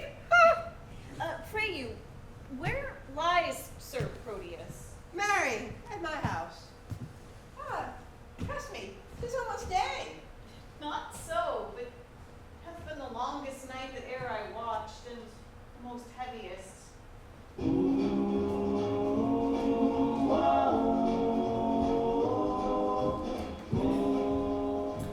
This is the hour that Madam Sylvia entreated me to call and know her mind.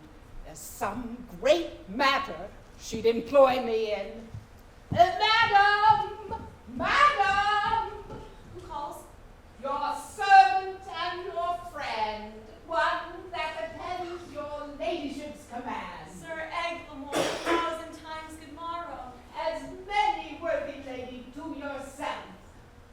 according to your ladyship's impose, I am thus early come to know what service it is your pleasure to command me in. Oh, Eglamour, thou art a gentleman. Think not I flatter, for I swear I do not. Valiant, wise, remorseful, well accomplished. Thou art not ignorant what dear goodwill I bear unto the banished Valentine, nor how my father would enforce me marry Venturio, whom my very soul abhors. Sir Eglamour, I would to Valentine, to Mantua, where I hear he makes abode, and for the ways are dangerous to pass, I do desire thy worthy company, upon whose faith and honor I repose. Urge not my father's anger, Eglamour, but think upon my grief, a lady's grief, and on the justice of my flying hence to keep me from a most unholy match. I do desire thee, even from a heart as full of sorrows as the sea of sands, to bear me company and go with me.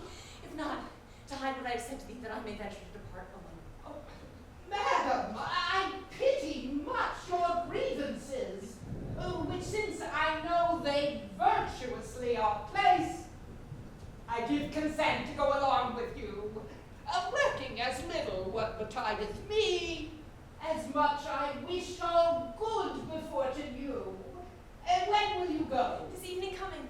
Where shall I meet you? At Friar Patrick's cell, where I intend holy confession. I will not fail your ladyship. Good morrow, gentle lady. Good morrow, kind Sir Eglamour.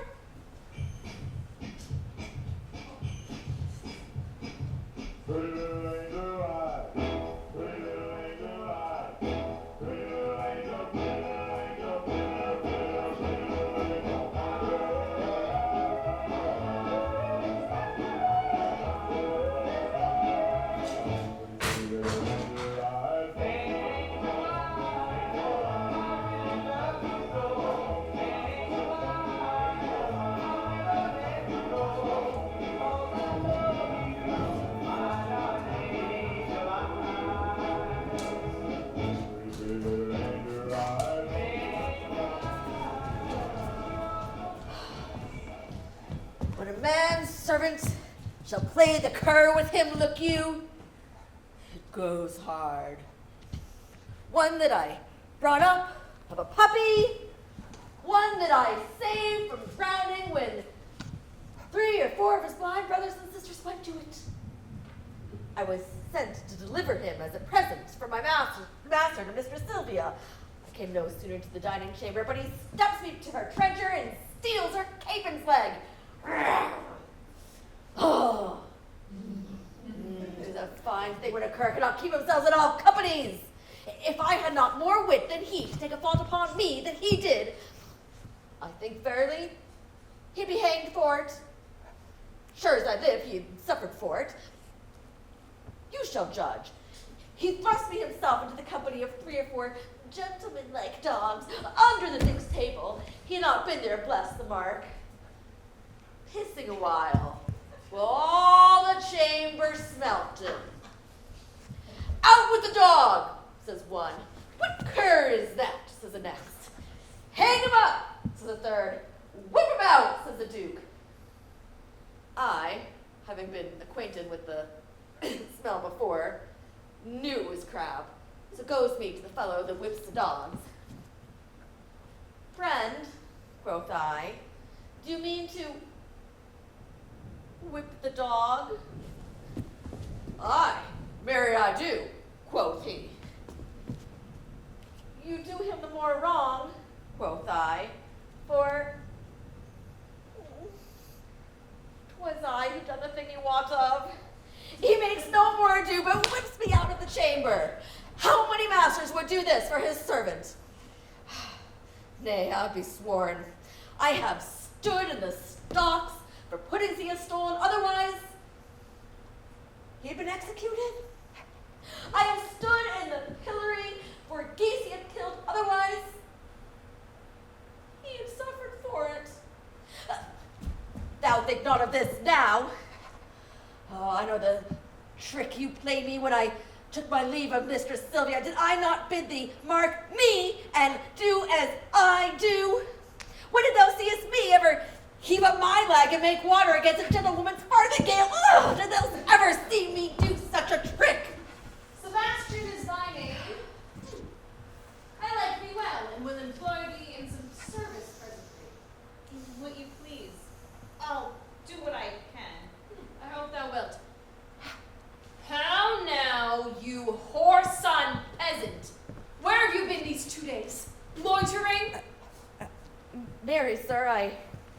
I brought Mistress Sylvia, the dog you made me. Oh, what says she to my little jewel?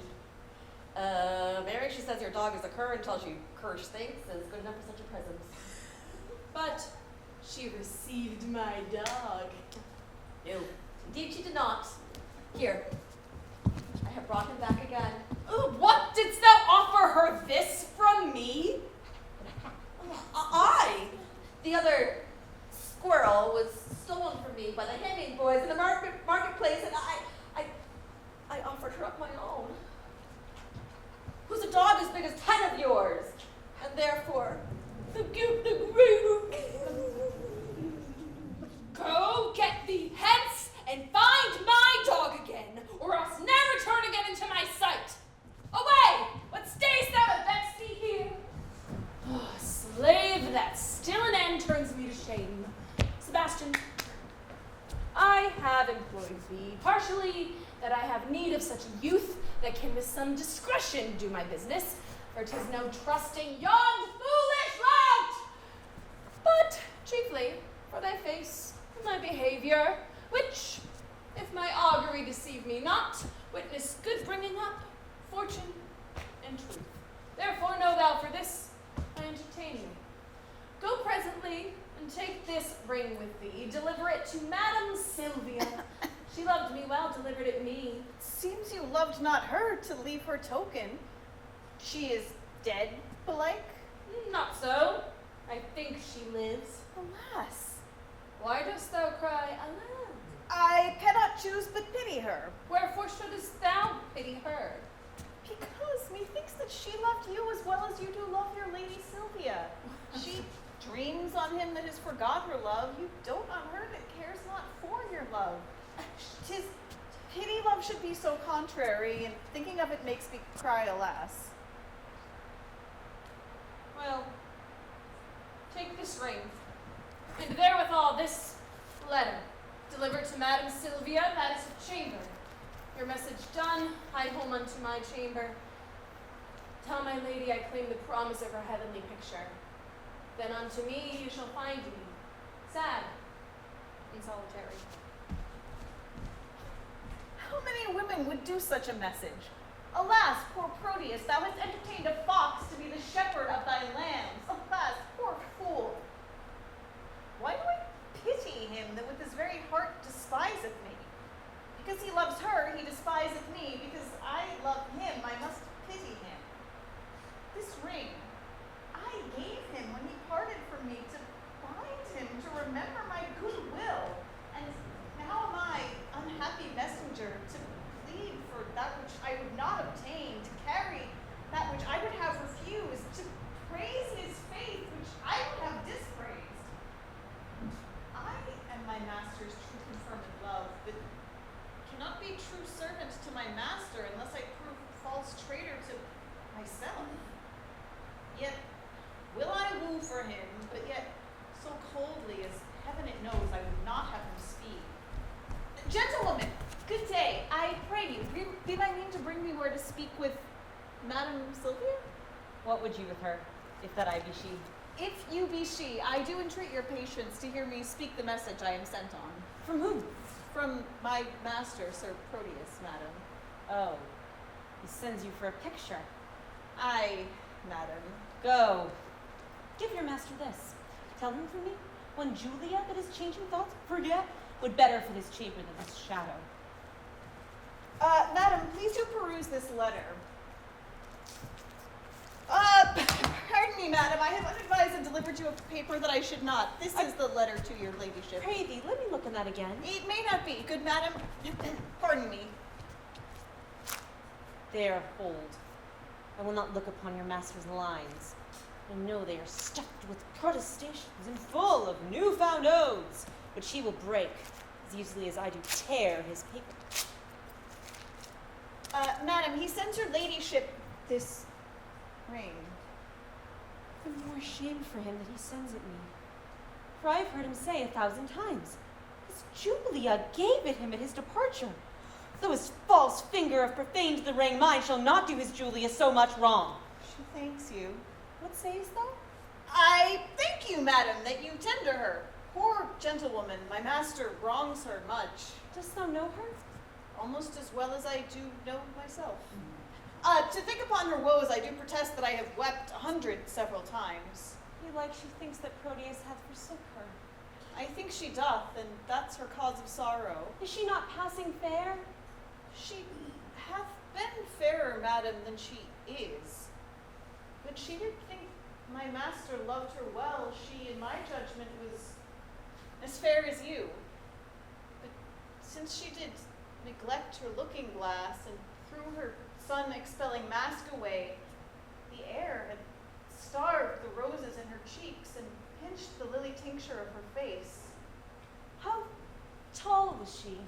About my stature. For at Pentecost, when all the pageants of our delight were played, our youth got me to play the woman's part, and I was trimmed in Madame Julia's gown, which served me as fit by all men's judgments as if the garment had been made for me. Therefore I know she is about my height. Alas, poor lady, desolate and left. I weep myself to think upon thy words. Here, youth, there is my purse. I give thee this for thy sweet mistress' sake, because thou lovest her. Farewell. And she shall thank you for it, if e'er you know her. A virtuous gentlewoman, mild and beautiful. I hope my master's suit will be but cold, since she respects my mistress's love so much. Here's her picture. Let me see. I think if I had such attire, this face of mine were full as lovely as is this of hers. And yet, the painter flattered her a little. Unless I flatter with myself too much. What should it be that he respects in her, but I can make respected in myself, if this fond love were not a blinded god? Come, shadow, come and take this shadow up, for 'tis thy rival.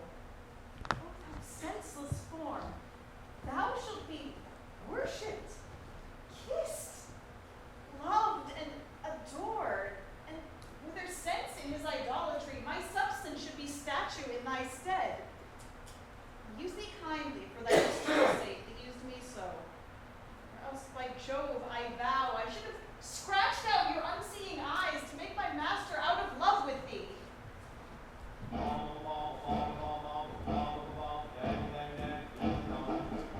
The sun begins to gild the western sky, and now it is about the very hour that Sylvia at Friar Patrick's cell should meet me. She will not fail, for lovers break not hours, unless it be to come before their time. So much they spur their expedition. We'll see where she comes, lady, a happy evening. Amen, amen. Go on, good Eglamour, out of the postern by the abbey wall. I fear I'm attended by some spies. Fear not, the forest is not 3 leagues off. If we recover that, we are sure enough. Sir Proteus, what says Sylvia to my suit? Oh, sir, I find her milder than she was, and yet she takes exceptions at your person. What says she to my face? She says it is a fair one. How likes she my discourse?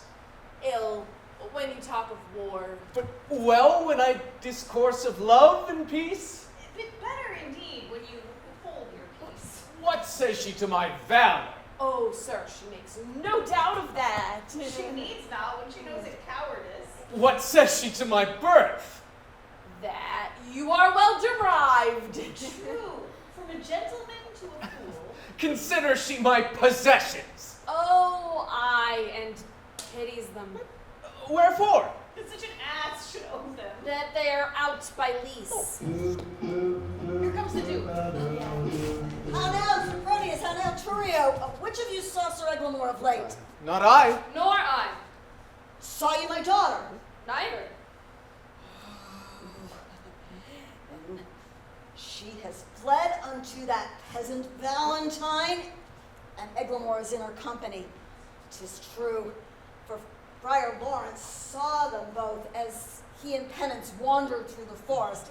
Him he knew well and thought it was she, but being masked, he was not sure of it. Besides, she did intend confession at Patrick's cell this evening, and there she was not. These likelihoods confirm her flight from hence. Therefore, I pray you stand not to discourse, but mount you presently, and meet with me at the rising of the mountain top which leads to Mantua, whither they are fled. Dispatch, sweet gentlemen, and follow me.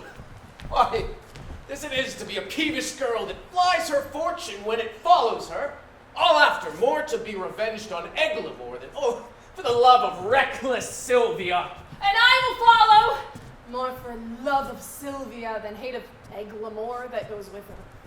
And I will follow, more to cross that love than hate for Sylvia that is gone for love.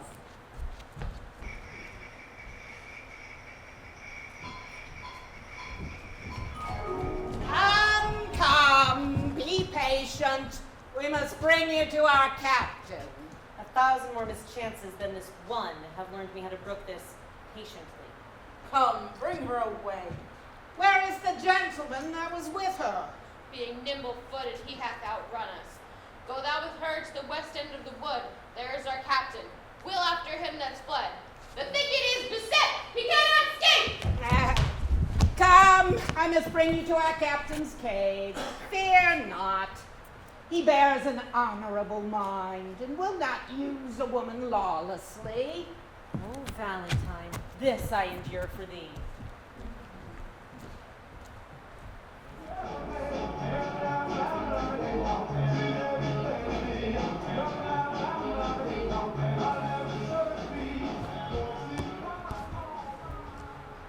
How use doth breed a habit in a man? This shadowy desert, unfrequented wood? I'd better brook them flourishing people towns. Here can I sit, alone, unseen of any, and to the nightingales complaining notes, tune my distresses, and record my woes. Repair me with thy presence, Sylvia, thou gentle nymph, cherish thy forlorn swain. What howling and stir is this today? These are my mates that make their wills their law, have some unhappy passenger in chase. They love me well, yet I have much to do to keep them from uncivil outrages. Withdraw thee, Valentine. Who's this comes here?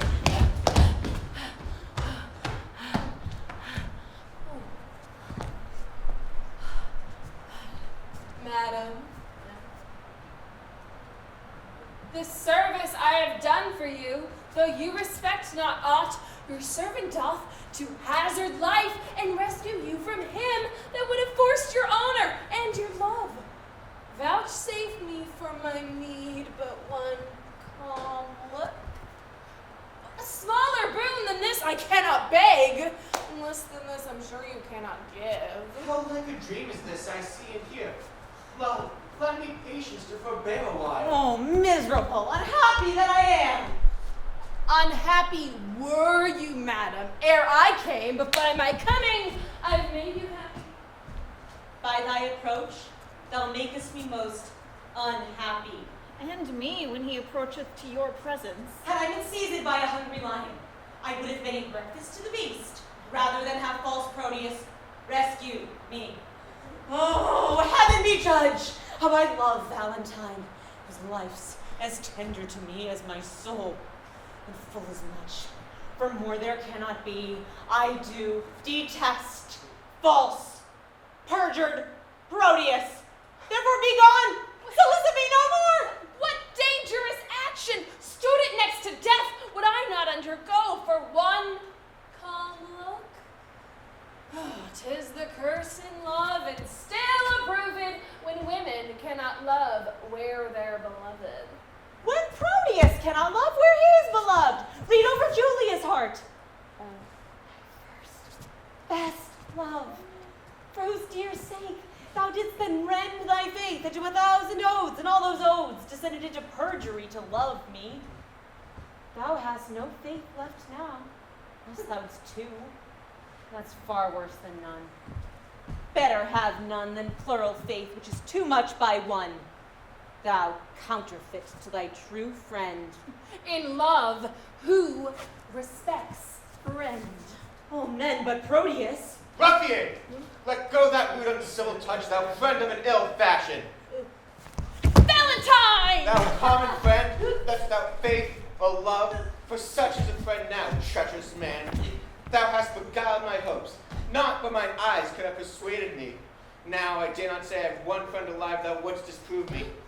Who should be trusted when one's own right hand is perjured to the bosom? Proteus, I am sorry, I must never trust thee more, but count the world a stranger for thy sake. The private wound is deepest, oh, time most accursed, that amongst all foes, a friend should be the worst. Oh, my shame and guilt confounds me. Forgive me, Valentine. If hearty sorrow be a sufficient ransom for offense, I tender it. Here I do as truly suffer as ere I did commit.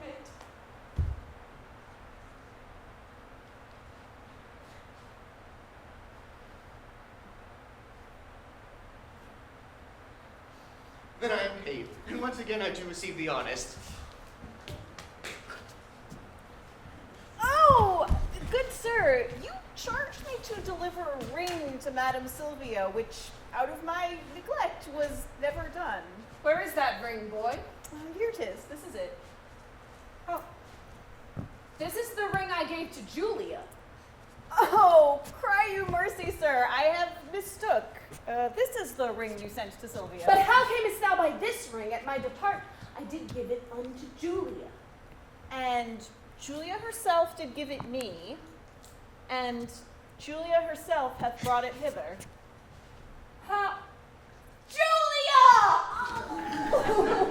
Behold her that gave aim to all thy oaths, and entertained them deeply in her heart. How oft hast thou with perjury cleft the root? Oh, Proteus, let this habit make thee blush. Be thou ashamed that I have took upon me such an immodest raiment. If shame live in a disguise of love, it is the lesser blot modesty finds. Women to change their shapes than men their minds. Then men their minds, 'tis true. Oh, heaven, if men were but constant, you were perfect. That one error fills them with faults, makes them run through all the sins. Inconstancy falls off ere it begins. Say, what is in Sylvia's face? But I may spy, more fresh, in Julia's, with a constant eye. Come, a hand from either. Let me be blessed to make this happy close. 'Twere pity two such friends should be long foes. Bear witness, heaven, I have my wish forever. And I mine. Forbear, I say! My lord the Duke, your grace is welcome to a man disgraced. Banish Valentine. Sir Valentine. Yonder is Sylvia, and Sylvia's mine. Julia, give back, or else embrace thy death. Come not within the measure of my wrath. Do not name Sylvia thine, if once again Verona shall not hold thee. Here she stands. Take but possession of her with a touch. I dare thee but to breathe upon my love. Sir Valentine, I care not for her eye. I hold him but a fool that will endanger his body for a girl that loves him not. I claim her not, and therefore she is thine. The more degenerate and base art thou, to make such means for her as thou hast done, and leave her on such slight conditions? Now, upon the honor of mine ancestry, I do applaud thy spirit, Valentine, and know thee worthy of an empress's love. Therefore, know that here I forget all former griefs, give away all former grudges, and repeal thee home again pleading a new state to thy unrivaled merit, that I thus subscribe to. Sir Valentine, thou art a gentleman and well derived. Take thou thy Sylvia, for thou hast deserved her. I thank your grace. The gift hath made me happy. I beseech you, for your daughter's sake, to grant one boon that I shall ask of you. I grant it for thine own, whate'er it be. These banished men that I've kept withal are men endued with worthy qualities.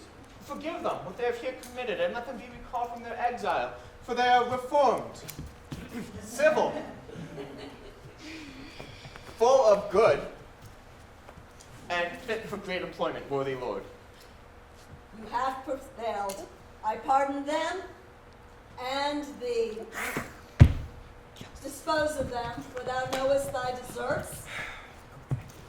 And here you go and revel in triumphs, mirth, and rare solemnity. And as we walk along, I dare be bold without discourse to make your grace to smile. What thinkest thou of this age, my lord? I think he hath grace in him. He blushes. I warrant you, more grace than boy. What means you by that saying? Please you, I'll tell you as we pass along that you may wonder what hath fortune. Come, Claudius, 'tis your penance but to hear the story of your loves discovered. That done, our day of marriage shall be yours. One feast, one house, one mutual happiness.